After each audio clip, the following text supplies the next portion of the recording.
Ang lahat ng papuri at pasasalamat ay kay Allah lamang. Sa pagpapatuloy ng ika-6 na bahagi, ang pagpapakita ni Anghe Jibril kay Muhammad peace be upon them.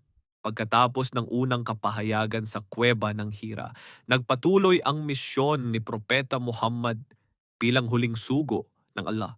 Nagsimula si Propeta Muhammad sa kanyang tungkulin, ang dawa, paghikayat tungo sa Islam. Ang misyon niyang ipaalam ang mensahe ni Allah, matinding sakripisyo sa loob ng halos 3 taon, palihim na ipinahayag ni Muhammad, peace be upon him, ang Islam sa mga piling kaibigan at kamag-anak niya. Unti-unting ipinadala kay Muhammad, peace be upon him, ang wahyu o revelasyon. Sa loob ng 23 taon, sa iba't ibang pagkakataon at paraan upang gabayan siya at ang buong sangkatauhan. Si Jibril ay dumarating sa anyo ng isang tao, pinibigkas ang mga salita ng Allah kay Propeta Muhammad. Ito ang tinatawag na wahyu o revelasyon.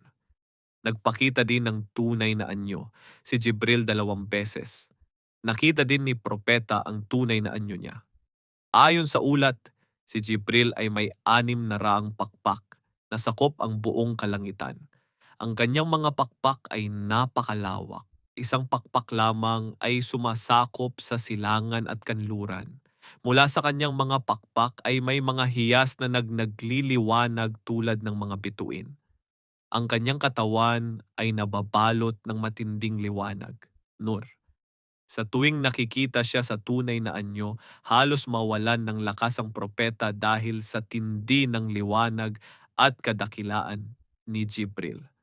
Si Anghel Jibril ang pinakadakilang anghel. Siya ang pinagkatiwalaan ni Allah na maghatid ng mga kapahayagan sa mga propeta. Tulad nila Propeta Moises, Jesus at Muhammad, peace be upon them, nagpababa ng wahyu kautusan si Allah kay Jibril. Ipinag-utos na sa iyo, O Muhammad, na mangaral ka na ng lantaran, Quran 15:74. Tinipon niya ang mga Quraysh sa bundok ng Safa at tinawag sila tungo sa pagsamba kay Allah lamang at pag-iwas sa mga Diyos-Diyosan. Ngunit hindi siya pinakinggan ng mga Quraysh. Habang dumadami na ang mga nagmumuslim, nagsimula ring tumindi ang pag-uusig ng mga Quraysh. Sa mga Muslim, pangungutya at paninirang puri, tinawag nilang sinungaling o baliw si Muhammad upang siraan siya sa mga tao.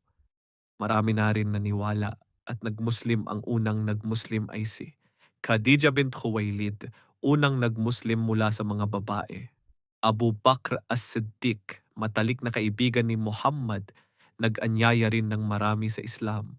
Ali ibn Abi Talib, pinsan ng propeta at isa sa mga naunang kabataan na yumakap sa Islam. Zaid ibn Haritha, pinalayang alipin at anak-anakan ng propeta.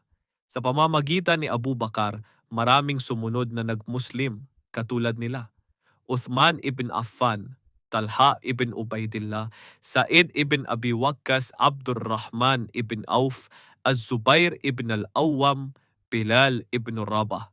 Si Bilal ibn Rabah ay pinahirapan para lang talikuran ng Islam.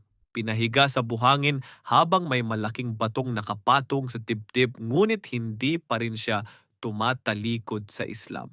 Si Ammar ibn Yasir at ang kanyang mga magulang, si Yasir at Sumayyah, ay pinahirapan ng husto sa kapinatay ng mga Quraysh.